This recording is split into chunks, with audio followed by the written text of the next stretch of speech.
Hello dear students, बेटे आज हम करेंगे अपना नेक्स्ट टॉपिक क्वांटिफायर्स, राइट। तो अब क्वांटिफायर नाम से वैसे क्लियर हो रहा है कि किसी कंडीशन को सेटिस्फाई करेगा कोई चीज़, तो that is called quantifier. Previous condition कुछ दी होएगी हमें, कोई कंडीशन, उसको अगर वो सेटिस्फाई करेगा नंबर सिस्टम, तो उसके अकॉर्डिंगली किस तरह की हमारी डेफिनेशन जो फॉर्मुलेट होएंगी उसको आज हम डिस्कस करेंगे। फाइन। वो कहता है कि हमें एक प्रपोजिशन दी गई है Pn ओवर यूनिवर्सल सेट, और साथ ही उसका ट्रुथ सेट भी दिया गया है, ठीक है। तो ट्रुथ टेबल नॉन एम्प्टी है ऑब्वियसली, क्योंकि हमें पता है कि ट्रुथ टेबल जो है उसमें कंक्लूजन तो 100% आएगा, either it may be true और इट मे बी फॉल्स। तो we can say there exist an means number in universal set such that for which this value is true. We can abbreviate the sentences like this: there exists number n for the statement Pn such that कोई condition. अब ये existential quantifier हो गया, exist करेगा तब हम further move करेंगे, पहले तो हमारे पास नंबर होना चाहिए। तो this is called existential quantifier, ठीक है। There exist is known as existential quantifier. It is clear that this is proposition over universal set. तो ट्रुथ सेट जो आएगा वो क्या बनेगा, सबसेट बनेगा यूनिवर्सल सेट का ही ऑब्वियसली। एग्जाम्पल्स के थ्रू उन्होंने एक्सप्लेनेशन दे दी है कि there exist many integer for this number for which 5k is 100, ठीक है। तो कम से कम एक इंटीजर तो एग्जिस्ट कर ही रहा है जिसके कारण ये नंबर 100 आ जाए। 20 into 5 आंसर विल बी 100, तो at least one number is here. -20 भी तो है बेटे, ठीक है, पर -20 इसको सेटिस्फाई करता है नहीं, क्योंकि -100 नहीं आ रहा है। फाइन। तो means there exist an integer K such that 100 can be written as multiple of 5, which is absolutely true. कब true है, अगर k की कोई पर्टिकुलर वैल्यू हम 20 ले लें तब ये रिजल्ट होल्ड कर रहा है। तो ये एग्जिस्टेंशियल क्वांटिफायर है। फाइन। अब कहता है there exist x for rational numbers. Check करेंगे, no not possible, irrational number आ जाएगा स्क्वायर रूट के लिए। तो रिजल्ट क्या आ रहा है, फॉल्स आ रहा है, ठीक है। तो इसका मतलब इसका सोल्यूशन सेट अगर मैं ओवर रैशनल नंबर्स देखूं तो वो क्या बन रहा है, एम्प्टी बन रहा है, ठीक है। तो अब कहता अगर Pn is a preposition over universal set with truth table truth set Tpn universal set के इक्वली आंसर आ गया है, तब तो सभी वैल्यू के लिए रिजल्ट जो है वो क्या आएगा, ट्रू आएगा। तो we can abbreviate is at for all. यहाँ पे क्या था, कम से कम एक तो होना चाहिए, देयर शुड एग्जिस्ट। तो हमने इसको क्या बोलता है, एग्जिस्टेंशियल क्वांटिफायर। अगर फॉर ऑल हो गया फिर तो यूनिवर्सल ट्रुथ हो गया ना, सबके लिए ये रिजल्ट होल्ड कर रहा है। तो for all symbol is called universal quantifiers. There exists, px means there exists an x such that this statement holds true value. For all means it is the case that px hold, मतलब सारी values के लिए। For example, if x denotes a real number, then this result is true for 3, x square is equals to. On the other hand, for all x it is clearly false. For all X थोड़ी आ रहा है, ये तो particular values के लिए आ रहा है। तो वो पर्टिकुलर वैल्यू कौन सी आ रही है, 3 या -3 आ रही है, ठीक है। तो not for all numbers when squared we equal to 3। For all X square plus 1 is positive which is true, but for all X this is false. Example 1 के लिए ये होल्ड नहीं कर रहा है, ठीक है ना। तो on the other hand there exist x such that x square greater than 2 is true. तो 2 के लिए ये रिजल्ट होल्ड कर रहा है। तो आई थिंक आपको अब ये क्लैरिटी हो गई है कि एग्जिस्टेंशियल क्वांटिफायर का मीनिंग क्या है और यूनिवर्सल क्वांटिफायर का मीनिंग क्या है। Universal means for all result should hold, and existential means minimum one number which will satisfy this particular condition. Next is negation. ठीक है, negation of quantified proposition. अब negate कर देंगे रिजल्ट को और तो कुछ नहीं होएगा, है ना. When we negate a quantified proposition, then the universal and existential quantifier become complement of one another. जैसे हम लोग करते थे पहले भी, सेट थ्योरी में हमने पढ़ा है कि एम्प्टी सेट का कॉम्प्लीमेंट क्या आ जाएगा, होल सेट. होल सेट का कॉम्प्लीमेंट क्या आ जाएगा, एम्प्टी सेट. तो same word is used here, right? In simple word, negation of existential quantified proposition will be universally quantified. और अगर हम negate कर दें universal को तो वो क्या बन जाएगा, existential quantified proposition. Symbolically इस तरह से आएगा, negation of for all, negate किया हमने for all को तो वो क्या बन गया, there exist. Fine.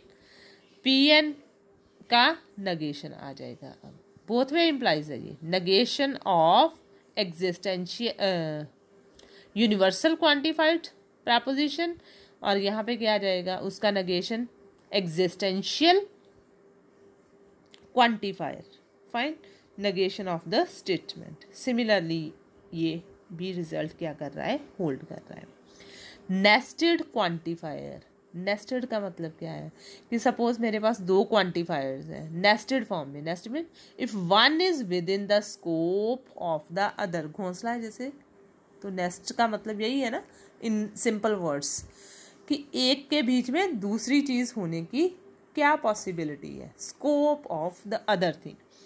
For every real number, there is a real number larger than it. Obviously, real number के केस में अगर मैं एक नंबर लूँ उससे भी बड़ा रियल नंबर एग्जिस्ट करेगा.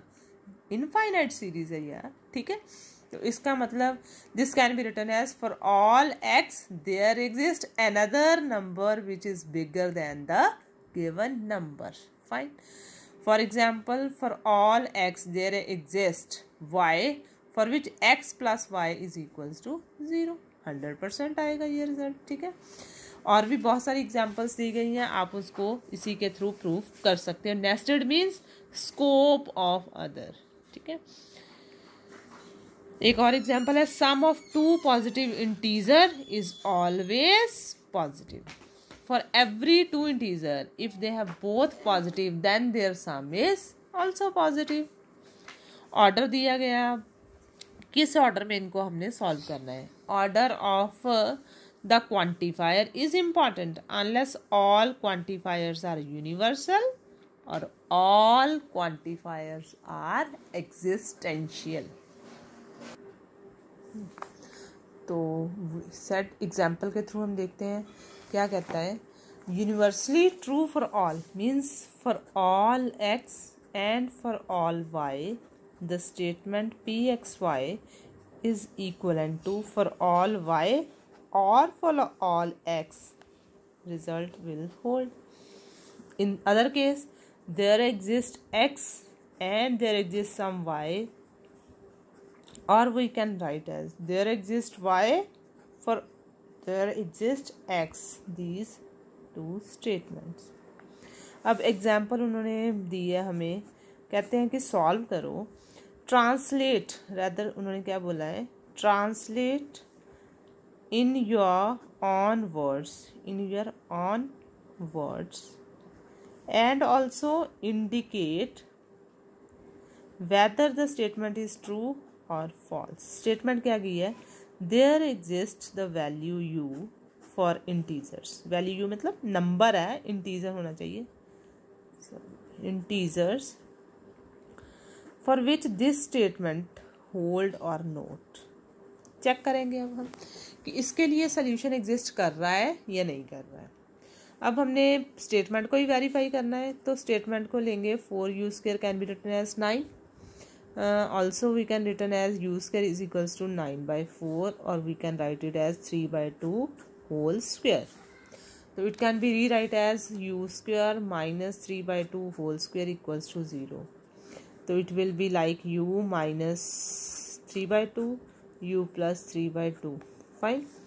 So u has two values 3/2. Which is not integer. हमें तो क्या बोला था, you must be an integer which is a fractional number. So the solution for given statement is false. तो यही चीज़ उन्होंने पूछी थी, क्वांटिफायर एग्जिस्ट कर रहा है कि नहीं। तो existential quantifier does not satisfy the given preposition, तो इसलिए इसका सॉल्यूशन का जो रिजल्ट आएगा, कंक्लूजन आएगा, it is false, right. Similarly उन्होंने एक सेकंड एग्जांपल हमें दी है कि चेक करो वेदर यूज क्वांटिफायर टू से √3 is not a rational number। तो इसका मतलब यह हुआ √3 is irrational। किसी भी तरह से हमने इस रिजल्ट को क्या करना है, अब प्रूफ करना है। तो स्टेटमेंट उन्होंने यही दी है कि कौन सा क्वांटिफायर हम यूज़ करें जिससे कि ये क्या बन जाए, नॉट अ रैशनल नंबर। इधर सोल्यूशन बिल्कुल सिंपल है बेटे। क्या करेंगे, ये किसका नेगेशन आ रही है, negation there exists x for rational numbers whose solution is x is equals to 3। अभी क्योंकि हमने जब एग्जाम्पल्स शुरू ही की थी तो ये एग्जाम्पल हमने शुरू में ही ले ली थी जैसे ही हमने डेफिनेशन बोली थी, फाइन। तो ये उसी का नेगेशन आ रहा है। तो ये हमारे पास रैशनल नंबर नहीं है, एम्प्टी सेट आया था, तो एम्प्टी है तो ये फिर कौन सा होएगा, इर्रेशनल नंबर। तो यहाँ पे भी हमने यही चीज़ प्रूव करनी थी, it should be a irrational number, fine. तो example third is also very very simple based on all these things, ठीक है। तो एग्जाम्पल फोर्थ में क्या बोला है उन्होंने, उसको हम करते हैं। It's at let m be a mammal, right. ax is an animal and अब वो क्या कहता है, WX be a warm blooded.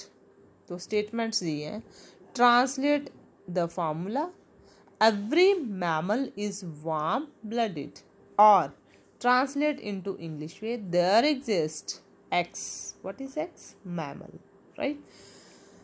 Such that statement क्या आनी चाहिए थी, every mammal is warm blooded. तो उसके लिए AX क्या है, animal, right. Conjunction with negation of MX, negation of MX, right. तो MX mammal, X animal, WX warm blooded. तो यहाँ पे फॉर्मूले के हिसाब से एवरी का मतलब for all X mammals warm blooded, for all X MX conjunction WX। B translation के लिए there is an animal for which it is not mammal, negation आ रही है तो not mammal आएगा। for every के लिए हम for all का साइन यूज करेंगे, ठीक है।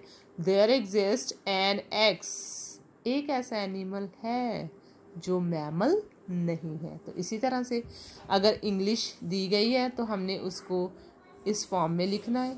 अगर हमें ये एक्सप्रेशन क्वांटिफायर फॉर्म में दिया गया है तो we can translate into English, fine. तो इसी तरह से हमारी ये सिंपल एग्जांपल है, ये भी उसी के ऊपर बेस्ड है जो अभी मैंने आपको एग्जांपल बताई कि वेदर ट्रू आएगा इसका या फॉल्स आएगा। तो सोल्यूशन निकालेंगे तो इट विल बी लाइक +-2 आ जाएगा सोल्यूशन, ठीक है। तो ये फॉल्स आएगा, ट्रू आएगा, सॉल्व करके ही पता चलेगा हमें, ठीक है। उसी तरह से √5 के लिए, ये √3 के लिए हमने करा था, अब √5 के लिए उन्होंने एक्सप्लेनेशन मांगी है। तो एक्सरसाइज में सारे क्वेश्चन जो हैं वो एग्जाम्पल्स के ऊपर बेस्ड हैं। तो एक आधा क्वेश्चन आपको इस एक्सरसाइज में से 100% आएगा ही आएगा बेटे, ठीक है। तो अब आपने ये जो ध्यान से करने हैं, आपके सेक्शन बी कंप्लीट हो गया बेटे आज, ठीक है। Sorry, mathematical logic section B था। Section C semi groups and monoids था हमारा। सेक्शन डी हमारा था recursion relations and generating function. तो 3 सेक्शंस हमारे हो गए हैं। तो आई होप कि आपको ओपन चॉइस आएगी, तो उसके हिसाब से इजीली आप 5 क्वेश्चंस जो हैं वो ओपन चॉइस में अटेम्प्ट कर पाओगे, फाइन।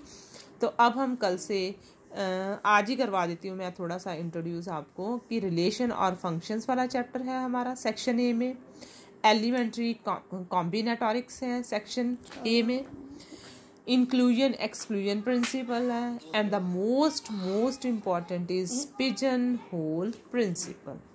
ठीक है, तो पिजन होल प्रिंसिपल के लिए भी मैं आपको आज भेजूंगी, क्योंकि इसका इन तीनों चैप्टर्स के साथ कोई डायरेक्ट रिलेशन नहीं आ रहा है। ठीक है, तो पिजन होल प्रिंसिपल मैं आपको पहले एक्सप्लेन कर देती हूँ। तो अगर हम ऑर्डर में चलना चाहते हैं तो फिर हम रिलेशन एंड फंक्शन से ही स्टार्ट करेंगे। तो जो भी आपकी चॉइस है आप मुझे बता सकते हैं। सेक्शन बी की प्रॉब्लम, सेक्शन सी की और सेक्शन डी की प्रॉब्लम आप मेरे को जब भी मर्जी चाहे पूछ सकते हैं बेटे। Thank you so much.